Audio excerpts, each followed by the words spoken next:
Assalamualaikum warahmatullahi wabarakatuh.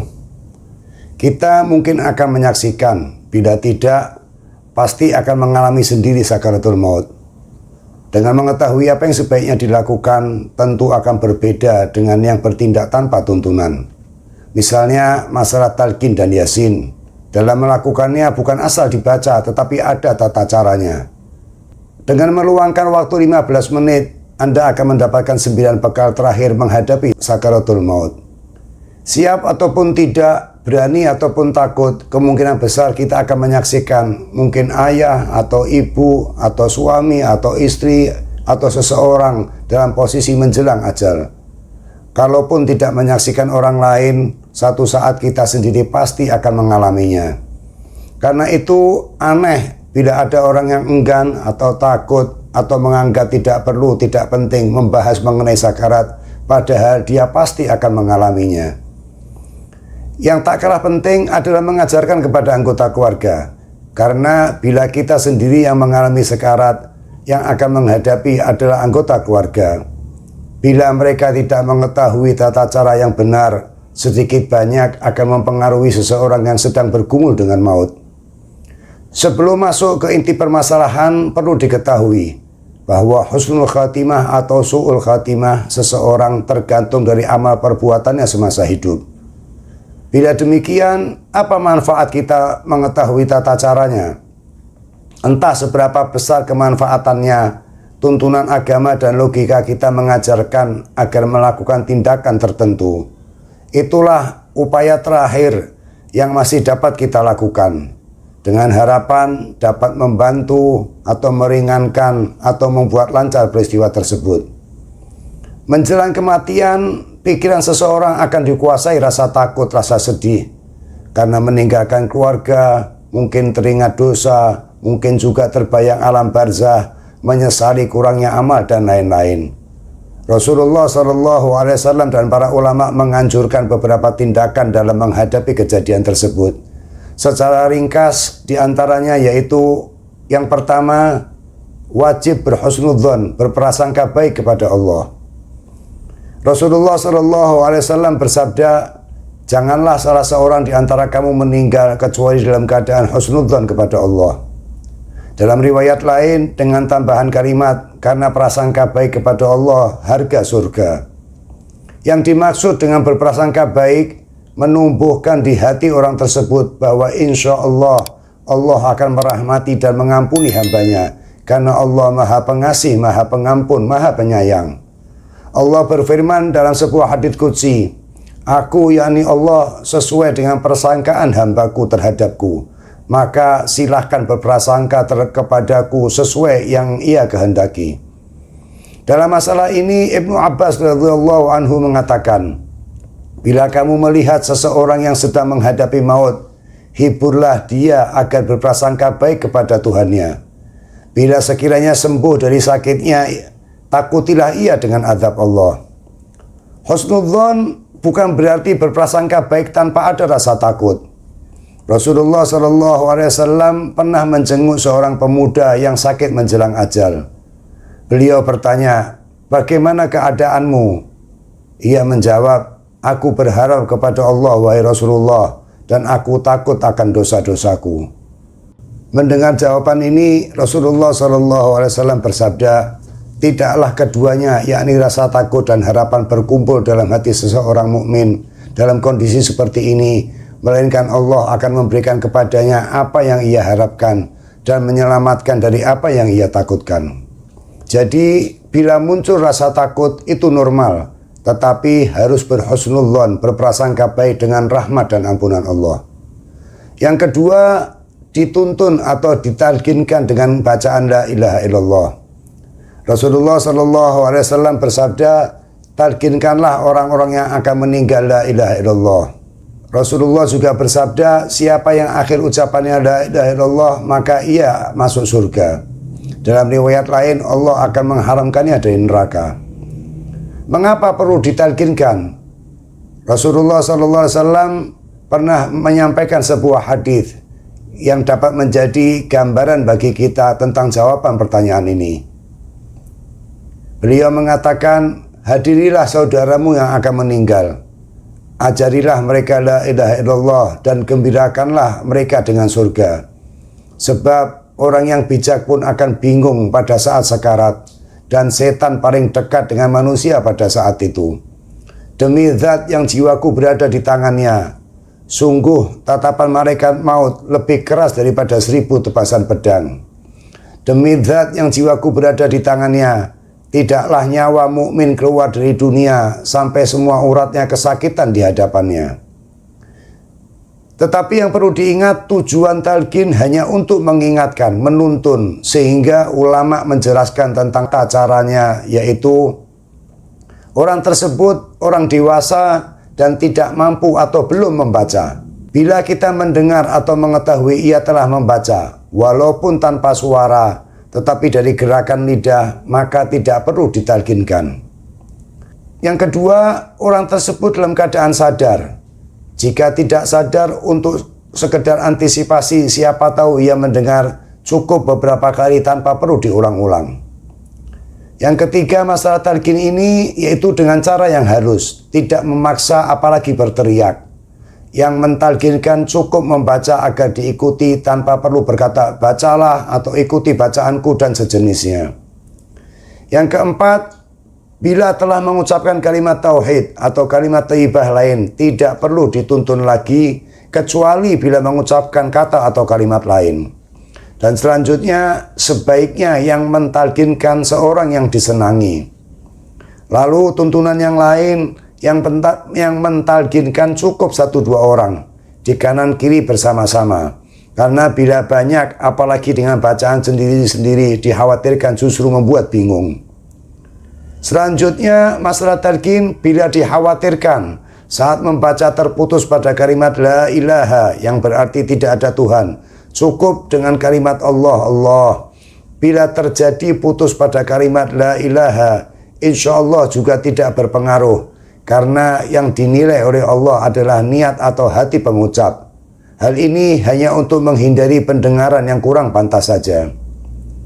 Termasuk anjuran yang lain, yaitu bila seseorang telah mengucapkan kalimat thayyibah yang lain, misalnya Allah atau hasbunallah atau astagfirullah dan lain-lain. Termasuk juga mungkin membaca Asmaul Husna, misalnya ya Latif, ya Karim, dan lain-lain, maka sebaiknya tidak ditalqinkan lagi. Lalu boleh dan lebih bagus saat mentalqinkan dibarengi dengan gerakan yang menunjukkan kasih sayang. Seperti dielus-elus kepalanya, jari tangannya digenggam, meletakkan tangan di dadanya, dan lain-lain. Tetapi jangan dipeluk apalagi merebahkan tubuh di dadanya sambil menangis, dan tindakan-tindakan lain yang berlebihan. Yang ketiga, dibacakan surat Yasin. Rasulullah SAW bersabda, bacakanlah kepada mereka yang akan meninggal Yasin. Beliau juga bersabda, tidaklah seorang yang menjelang kematiannya dibacakan surat Yasin di atas kepalanya, melainkan akan dimudahkan baginya proses kematian. Seperti talqin, dalam membaca surat Yasin juga terdapat tuntunan atau juga aturannya. Di antaranya yang pertama, sebaiknya yang membaca dari keluarga sendiri. Jika mengundang orang lain untuk membaca, hendaknya mempertimbangkan jenis kelamin, mahramnya atau bukan, dan keluarganya turut mendampingi. Yang kedua, pembaca cukup 1-2 orang, namun boleh juga banyak. Yang ketiga, tidak perlu dengan suara keras, cukup yang sekiranya dapat terdengar di ruangan. Yang keempat, dibaca dekat si sakit, namun bila suasana tidak memungkinkan, sebaiknya menjauh. Dan yang terakhir, bila di waktu yang bersamaan ada pihak keluarga yang sedang menuntun talqin, sebaiknya tidak mengeraskan suara hingga berkesan ramai dengan bacaan masing-masing. Tindakan berikutnya yang keempat, yaitu dihadapkan kiblat. Pendapat ulama ini berdasarkan hadis Nabi SAW. Seorang sahabat yang bernama Al-Barra bin Ma'rur sebelum meninggal minta kepada keluarganya agar dihadapkan ke kiblat. Sewaktu Nabi datang dan mendengar cerita mereka, beliau berkomentar sesuai dengan fitrah. Menurut Al-Hakim dan sebagian ulama, keterangan mengenai menghadapkan kiblat hanya pada hadis di atas, sehingga tidak ditekankan dalam melaksanakannya. Karena itu, bila kondisi si sakit atau ruangan tidak memungkinkan untuk dihadapkan kiblat, tidak perlu dilakukan, apalagi bila menyulitkan si calon mayit. Yang dimaksud menghadap kiblat yaitu menghadapkan wajahnya ke kiblat seperti posisi tidur sesuai sunnah Nabi, kepala di utara dan wajah ke arah kiblat, atau dengan posisi kedua bahu dan kepala di timur menghadap ke barat, menghadap kiblat. Dalam hubungan dengan arah kiblat ini, hendaknya dalam merawat orang sakit, keluarga tetap mengingatkan tentang kewajiban sholat, walaupun dalam pelaksanaannya jauh dari sempurna, baik wudhu maupun tata caranya. Karena bila si sakit melaksanakan sholat, maka otomatis ia telah berada dalam posisi menghadap kiblat. Tetapi bila sebelumnya tidak menghadap kiblat, apalagi akan menyulitkan kondisi si sakit dan ruangannya tidak memungkinkan, maka tidak perlu dilakukan. Yang kelima, jangan berbicara yang tidak baik. Bila kita menunggu seseorang yang sakit, hendaknya tidak berbicara yang kurang sopan, apalagi yang tidak baik. Rasulullah SAW bersabda, sesungguhnya ruh itu bila dicabut diikuti dengan pandangan matanya, lalu keluarganya menangis.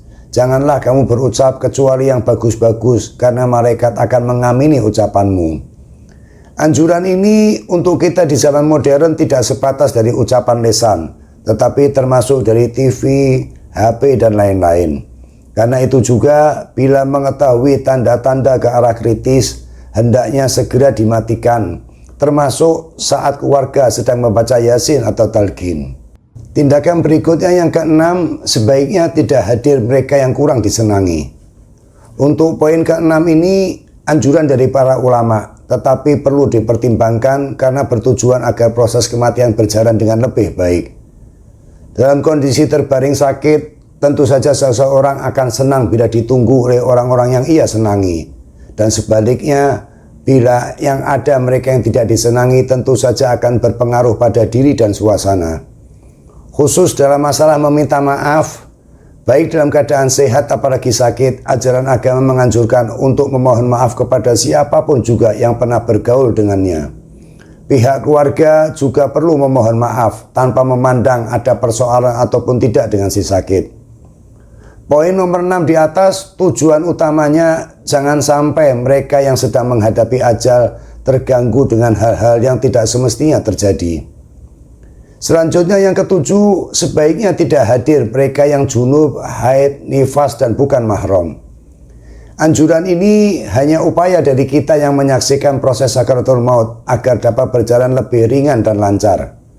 Bukan berarti mereka yang sedang junub, haid, dan nifas dilarang membesuk, namun sebaiknya tidak duduk berlama-lama di hadapan seseorang yang sedang sekarat. Poin ini bukan larangan, tetapi hanya anjuran dari para ulama. Dengan pertimbangan mereka yang sedang junub, haid, dan nifas dalam kondisi kotor. Karena itu, jika tidak terpaksa, sebaiknya mereka keluar sejenak. Sedang bagi yang bukan mahram, karena ajaran agama membatasi pertemuan antara dua orang yang bukan mahram, maka setidaknya di saat-saat terakhir larangan tersebut kita laksanakan. Yang kedelapan, diberi minum. Dalam beberapa riwayat disebutkan, termasuk dari teori kedokteran, bahwa orang yang berada dalam kondisi sakaratul maut mengalami kehausan. Haus yang dialami ini tidak ada hubungannya dengan husnul khatimah atau su'ul khatimah, karena termasuk gejala yang normal. Bila kondisi si sakit sadar dan dapat diajak berkomunikasi, kita dapat menawarkan kepadanya. Yang pasti minum di sini hanya sedikit. Bila tidak mampu minum dari gelas atau sedotan, bisa dengan sendok. Bila masih sulit, alternatif terakhir dengan kapas yang diteteskan di tenggorokannya dan cukup beberapa tetes saja. Sebagian kalangan menyimpan air zam-zam untuk memberi minum mereka yang sedang sakarat. Upaya ini tak memiliki dalil, tetapi logika akan mengatakan bahwa air zam-zam memiliki banyak keutamaan dan keistimewaan. Dan tentu saja siapapun akan lebih senang bila yang didengar terakhir adalah lantunan Al-Quran dan yang ditelan terakhir air zam-zam. Yang kesembilan, berwudu atau diwudukan. Kondisi seseorang dalam keadaan berwudu atau suci tentu saja berbeda dengan yang tidak suci. Walaupun tidak ada anjuran secara langsung dari hadits Nabi SAW, namun poin ini termasuk salah satu upaya agar seseorang meninggal dalam kondisi sebaik mungkin. Bila berwudu dengan sempurna tidak mungkin, cukup wudu atau diwudukan dengan mengusap bagian yang wajib saja, muka, tangan, rambut, dan kaki. Bila tidak memungkinkan juga boleh dengan tayamum atau ditayamumkan dengan menggunakan debu yang ada di tembok, bantal, tempat tidur, dan lain-lain, yaitu dengan mengusap muka dan tangan. Namun dalam melakukan wudhu atau mewudhukan hendaknya dengan cara yang halus hingga tidak membingungkan pasien. Disinilah pentingnya mengetahui mengenai permasalahan agama. Karena maaf, bila memang tidak mengetahui, daripada si sakit bingung bahkan mungkin marah, maka sebaiknya tidak dilakukan. Tetapi bagi yang mengetahui, mereka akan paham dan tentunya akan senang. Karena itu sebelum mewudhukan atau mentayamumkan sebaiknya meminta izin atau persetujuan terlebih dahulu. Upaya atau ikhtiar ini karena sahabat Anas radhiyallahu anhu meriwayatkan bahwa Rasulullah sallallahu alaihi wasallam pernah bersabda, siapa yang didatangi malaikat maut sementara dia dalam keadaan berwudu, niscaya wudunya akan menjadi saksi baginya. Demikian 9 tindakan yang sebaiknya dilakukan bila menyaksikan seseorang dalam keadaan sakaratul maut. Teori tentu saja berbeda dengan saat mengalami secara langsung. Tetapi dengan mengetahui teori, insya Allah saat mengalami akan ingat dengan apa yang pernah kita ketahui. Mungkin kita tidak mampu untuk mempraktekkan semuanya, tetapi minimal dengan melaksanakan 2 atau 3 poin, terutama yang berdasarkan sunnah Rasulullah SAW, insya Allah akan termasuk mereka yang mengakhiri usia dalam kondisi sebaik mungkin. Dan terakhir, hendaknya kita membiasakan berdoa sesuai dengan anjuran Rasulullah SAW. Di antaranya dengan kalimat, Allahumma hawin alaina fi sakaratil maut, wan najata minan nar, wal afwa indal hisab. Ya Allah, mudahkanlah kami dalam menghadapi sakaratul maut, selamatkan kami dari api neraka, dan berilah ampunan di hari perhitungan. Wallahu alam. Wassalamualaikum warahmatullahi wabarakatuh.